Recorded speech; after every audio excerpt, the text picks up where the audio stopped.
The Mandalorian continues. I'm John Barry, and welcome to my review of The Mandalorian Chapter 10, The Passenger. So this is the second episode of the second season, and you could consider this filler. It felt very much like a filler episode, very much intended to explain how the Mandalorian gets from Chapter 9 to Chapter 11. It's that kind of story, but knowing how all the previous episodes of The Mandalorian ended up being connected somehow by the end of season 1, namely either character development or characters introduced, I have a feeling this episode will come back at the end of the second season. We just don't know what that's going to be yet. But we also, though, despite the feeling of fillerness of this episode, we do get connections to previous episodes. We get a connection to Chapter 6 with the New Republic pilot, specifically the one played by Dave Filoni, Chopper Wolf, if I remember correctly. And they are patrolling the Outer Rim and come across the Razor Crest, who basically refuses to cooperate with them. And I can see kind of why the Mandalorian does that. He does probably have snow. And actually, as we find out, the New Republic does technically have an arrest warrant out for him. But anyhow, the Mandalorian decides to evade them, and, well, what ends up happening is he basically crashes on some form of an ice planet, and there's that. I should also mention he was going at sublight speed because he was transporting a passenger who had a container, if you will, that contained her eggs that she was taking to her husband to be fertilized. Very sci-fi-ish amphibian. I think this is just credited as I've heard that she was credited as Frog Lady. So obviously, there's a reason they're forcing him for plot reasons at sublight speed. Otherwise, this probably would not have happened. And he's going to that planet not just to transport her, but also because there's rumors that there's some Mandalorians living on that planet. We'll probably get to that planet in the next episode, by the way. But they crash on the planet, and what do you know? I'm just gonna skip right ahead. There's a bunch of spider-like creatures on the planet. I hate spiders, by the way. I really do hate spiders. And yeah, there's a bunch of spiders on this planet. Those very much taken from the Ralph McCoy concept art, which also inspired a bunch of spider-like creatures in Star Wars Rebels as well. The only good thing about it is that Baby Yoda ate one of them right out of its egg. That's the only good thing about the spiders. And the fact that they all get killed.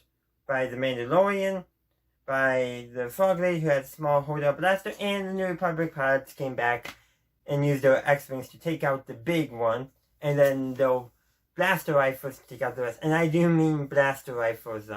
The standard A280 blaster rifle might have been the A280C, I'm not sure. Why do I know so much about Star Wars weapons? Because I like Star Wars, obviously. But anyhow, so they tease out. Granted, they do leave the Mandalorian stranded there, but they don't arrest him either, so yeah. So I'm just saying. They say, well, you better get your transponder fixed or something like that. And I was like thinking, it would be a lot easier for him to fix it if you help him. I'm just saying. But then again, they're probably pretty bored with their job. That's probably part of the reason why they helped the Mandalorian defeat those spider-like creatures, which I'm glad they did. Because I hate spiders. Stay away from me. That's all I gotta say about them. And sci-fi spiders are the worst because they always become so much bigger. Why? Why do they make spiders bigger in sci-fi? It is pointless. Now that I get my rant about spiders out of the way, maybe I'll make an entire rant about spiders someday, but not today. So for me, actually, the best part of the episode were when they were still on Tatooine, when Mandalorian and Baby Yoda were still on Tatooine. And of course, he's returning to Mos Eisley, and he's attacked by some bandits who want to capture Baby Yoda. So a good reminder that there are still people out there looking for Baby Yoda and was seeking to either to take Baby Yoda away from the Mandalorian or cause the Mandalorian and Baby Yoda harm. And he goes, no. Of course, the Mandalorian still keeps on doing violent acts in front of Baby Yoda. That's probably leading to a very bad impression on Baby Yoda, which we see, I think, play out again later in the episode when Baby Yoda starts trying to eat the eggs of the Frog Lady. Thankfully, the Mandalorian tells him, no, don't do that. However, I do feel like showing all that violence in front of Baby Yoda is not helping. I really do think so. Now, I do want to say is, Baby Yoda is clearly, his species are clearly, at the very least, carnivores. Maybe an omnivore, but clearly they do eat meat. And, maybe what he just needs to do is just get themselves a chicken and on the Razor Crest so that Baby Yoda has a fresh supply of meat. I'm just saying. Okay, actually, we can go with ducks because they are in Star Wars. Don't know about chickens in Star Wars, but definitely ducks. But other than that, moving back to Tatooine, they eventually get back to Mos Eisley, and that's where the setup for the episode is.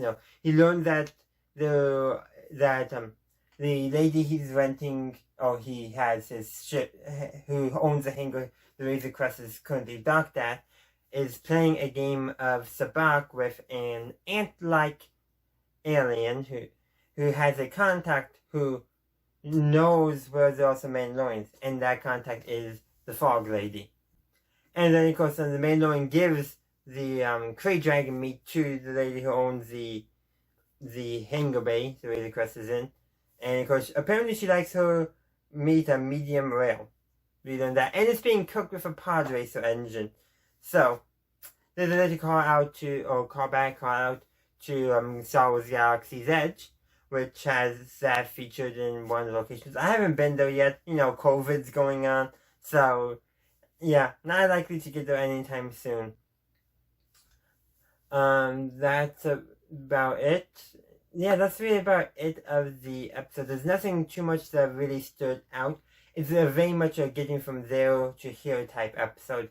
I have a feeling it's going to matter more near the end of the season or even in the next episode. But for now, we just gotta wait and see where this episode stands in the story. And that will help us allow us to have a better understanding and viewpoint of the story.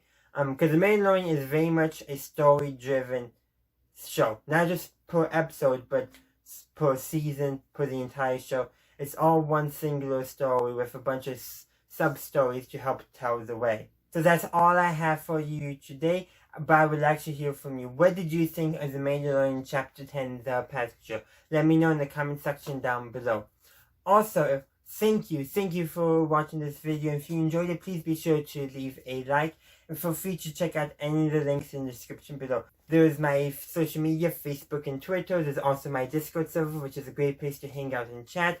My Patreon page if you'd like to support my channel. There's also at the top the link to my blog. And besides that, I just have to say again, thank you for watching. If you haven't subscribed to my channel yet, please do so. And ring that bell so you stay up to date on when my latest videos come out. And feel free to check out either the video or the playlist on screen now. And as always, have a good day, a good night, wherever you are. May the Force be with you, always.